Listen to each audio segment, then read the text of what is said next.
Welcome to Part 3 of Academia and Learning, Video 6E, in our Contemporary Review of Society. In this video narrative, we will complete our assessment of academia and learning by talking about the erosion of academic standards in our country.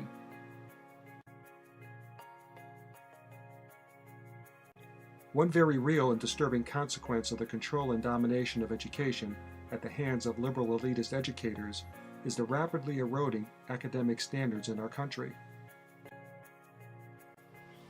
When an environment of dependency and grievance is nurtured and enforced with the web of politically correct rules, speech codes, speech zones, and safe spaces, the rigor of academic standards is by consequence severely impaired. This reduction of academic standards isn't just occurring on college campuses. It starts in the grade schools, in the classrooms, in the school-related social gatherings.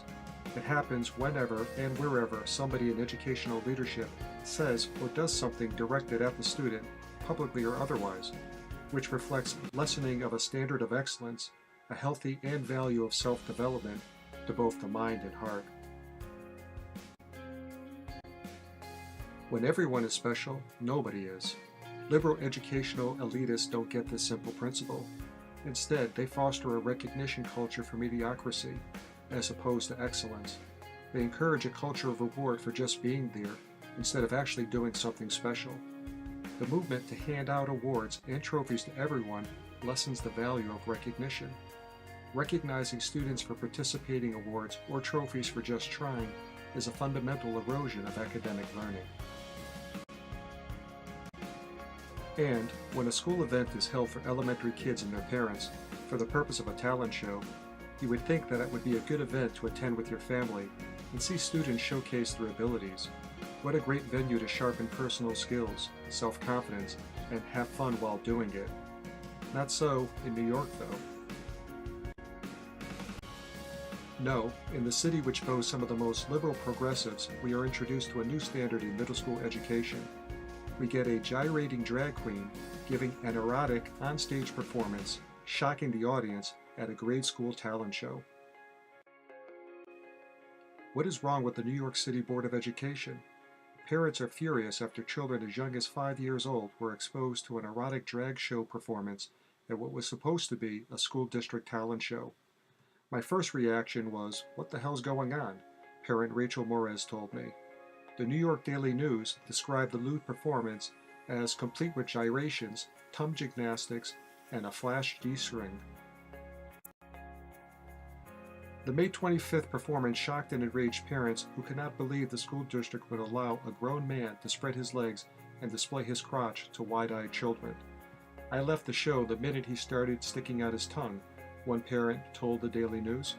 "I had my children with me and I wasn't going to allow them to see that."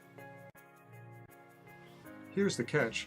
The drag queen adult performing the erotic show was Public School 96 Parent-Teacher Association president. What a disgraceful thing to do in front of young children and their parents. This is a great example of moral relativism in full play.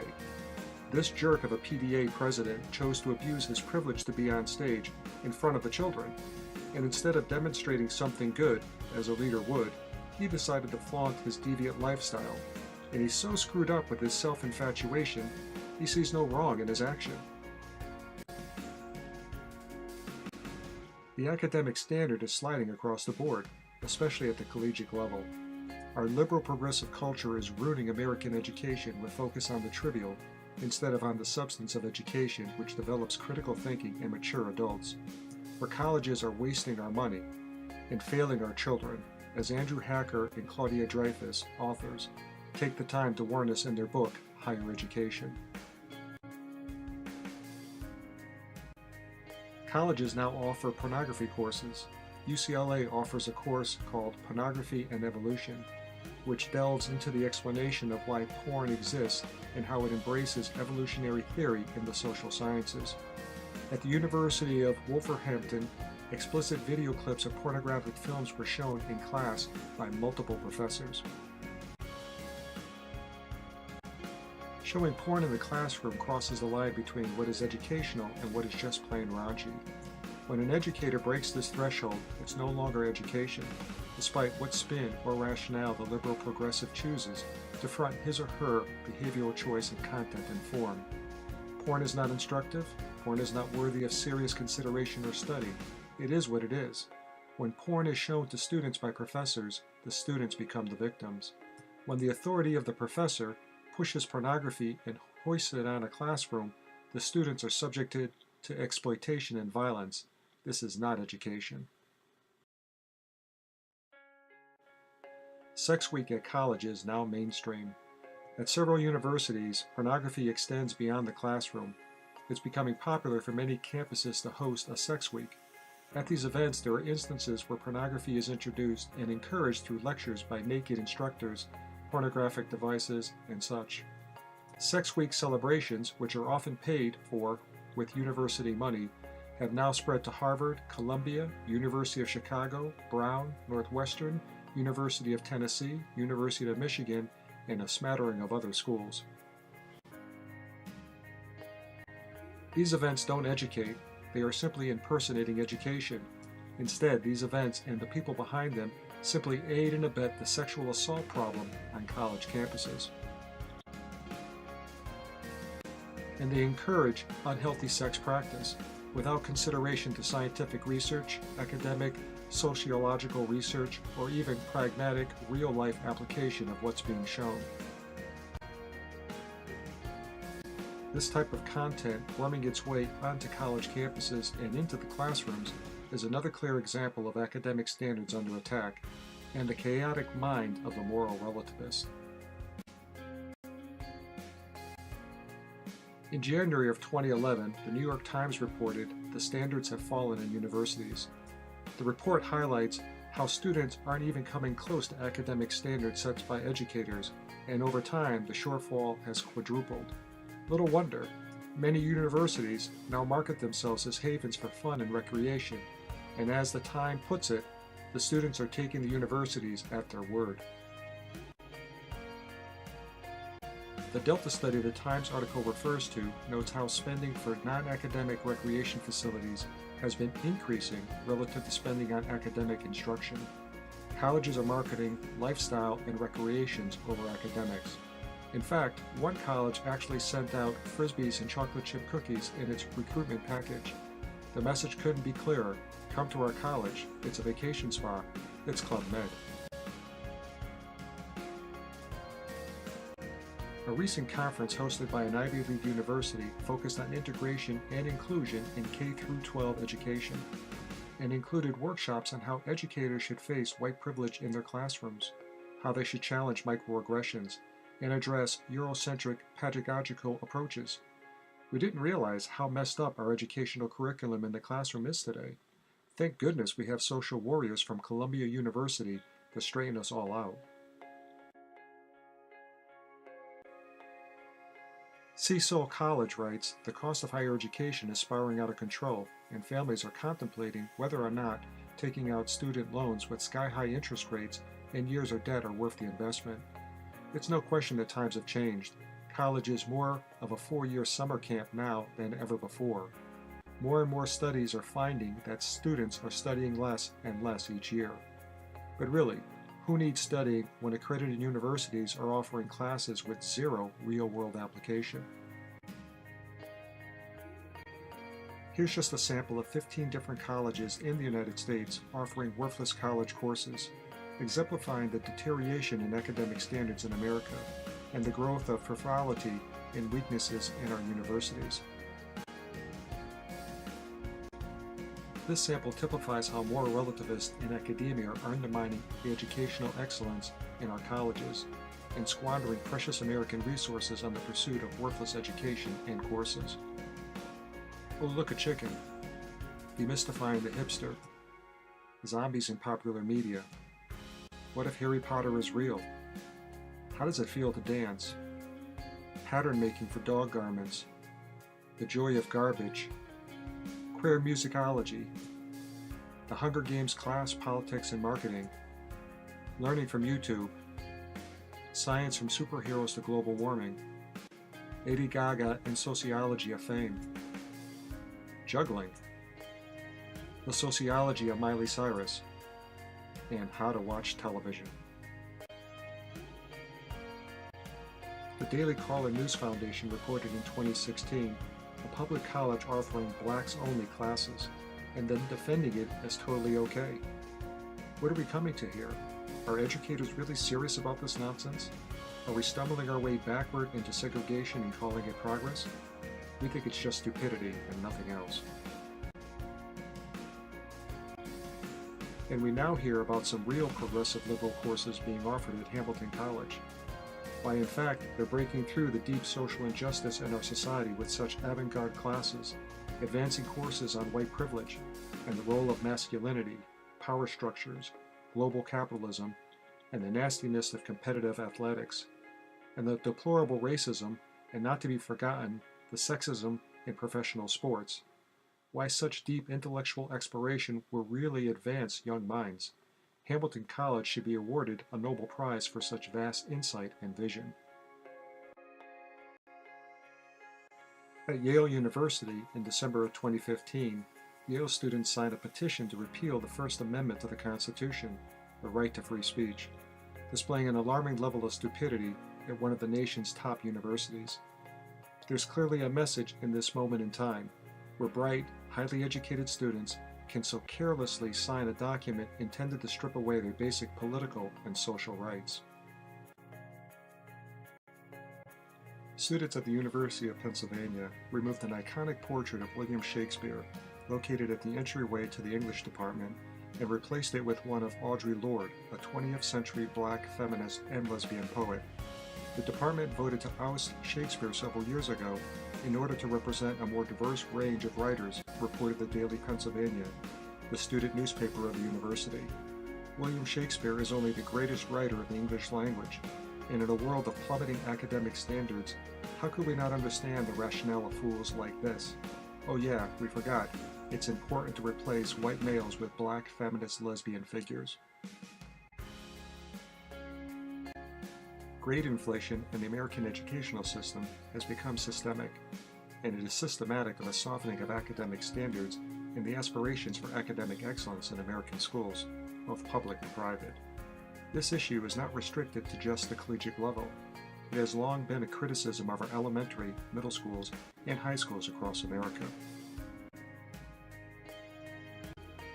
We have reported from gradeinflation.com trends regarding grade inflation in the U.S. Average GPAs were tracked for four-year colleges and universities nationwide over several decades, and without exception, each year showed an increasing GPA average. Do we really think that today's young graduates are smarter and better prepared than in past years, when educational discipline and standards were higher?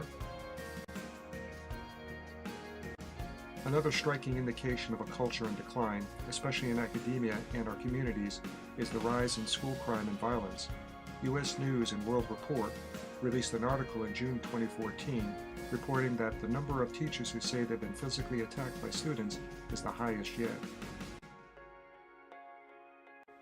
There's nearly 3.8 million teachers across the country, serving in our public, private, and charter schools. And there's another 1.7 million teachers at our post-secondary schools, colleges, and universities. We have an army of dedicated, hard-working, sincere educators teaching America's youth. Despite elitist school administrators and educators, the vast bulk of American teachers, from kindergarten through graduate school, are professional, passionate, and wholeheartedly dedicated to the development and education of America's youth. And we are both thankful and appreciative of that commitment. We can proudly say we have quality teachers in America. Good apples, you might say. Yet we also have some bad ones, and these bad ones pose a threat to the sacrosanct atmosphere which is necessary for quality education.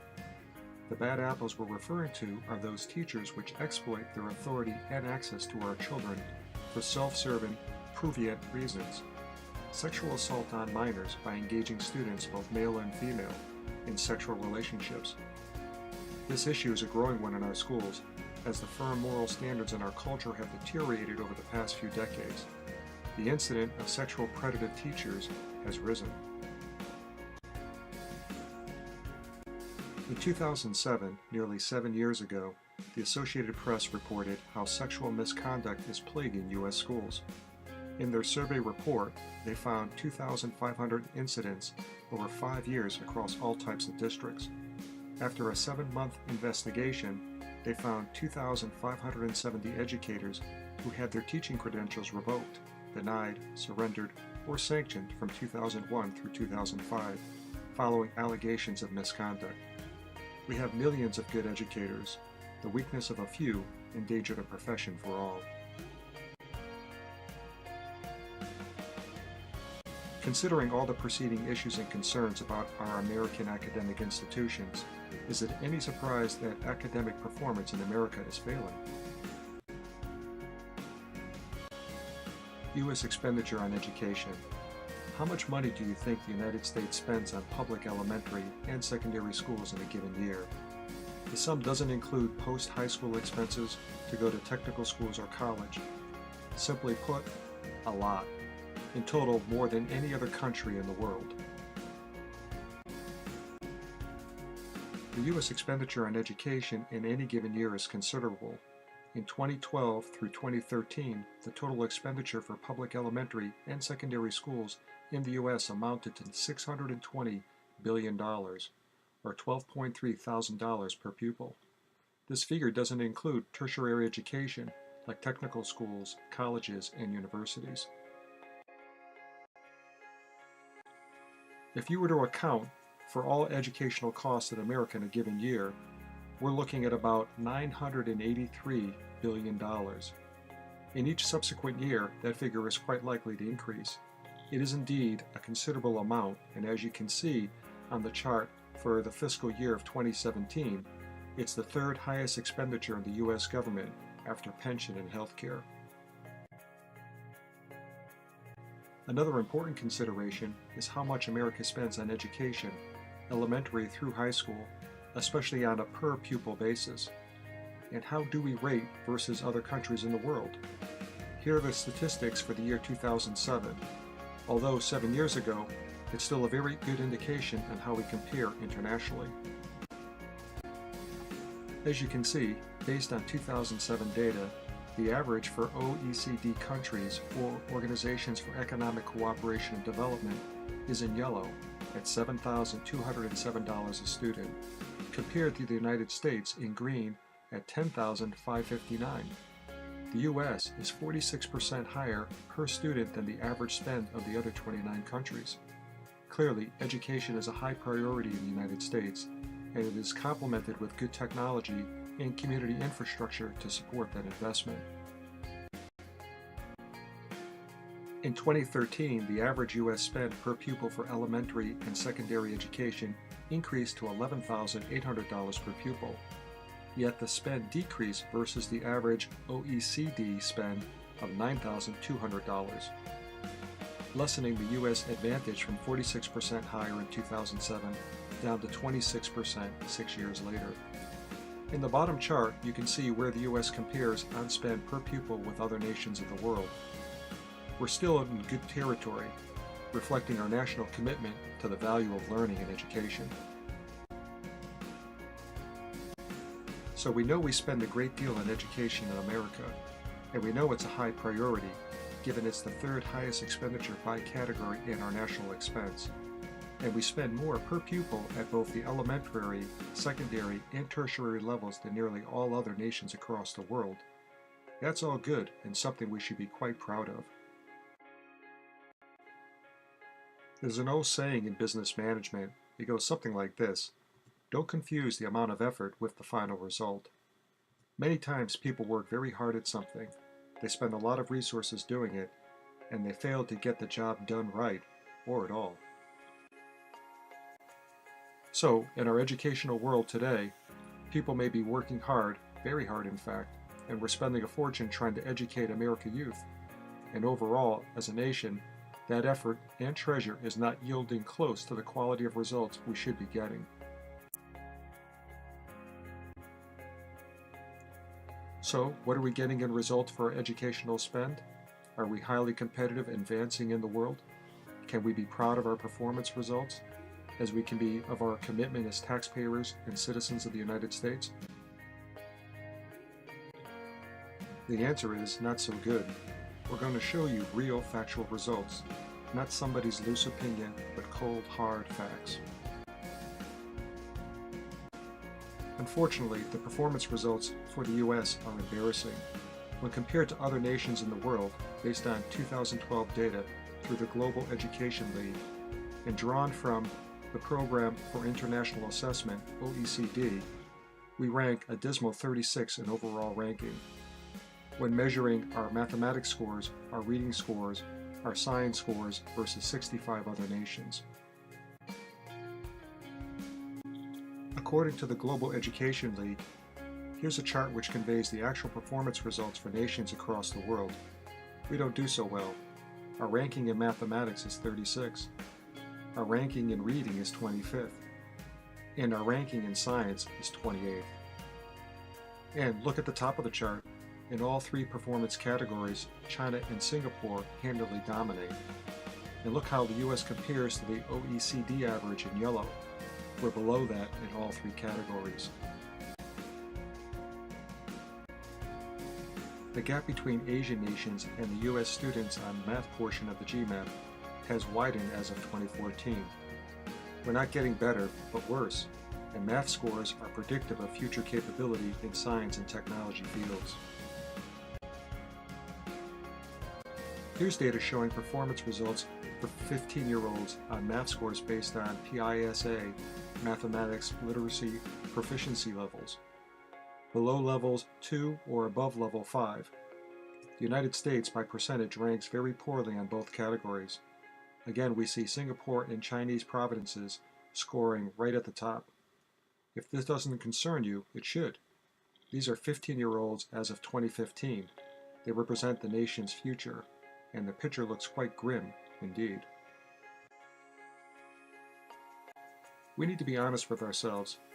U.S. academic ability is in decline. Our educational standards have weakened. Many of our urban schools are failing, along with a good many suburban schools. Unions are in control of the public education, putting themselves first and their politics second. The students are dead last.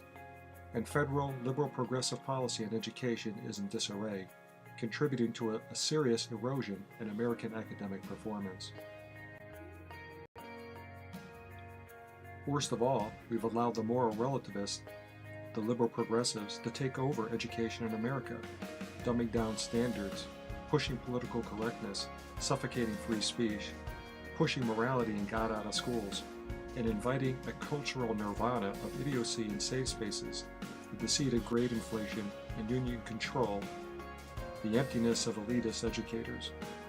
The rigors of academic excellence have been displaced by the softness of liberalism. As the performance demonstrates, we are in fact becoming a dumber nation, and equally worrisome, we are becoming less competitive in the global arena of business, technology, and science.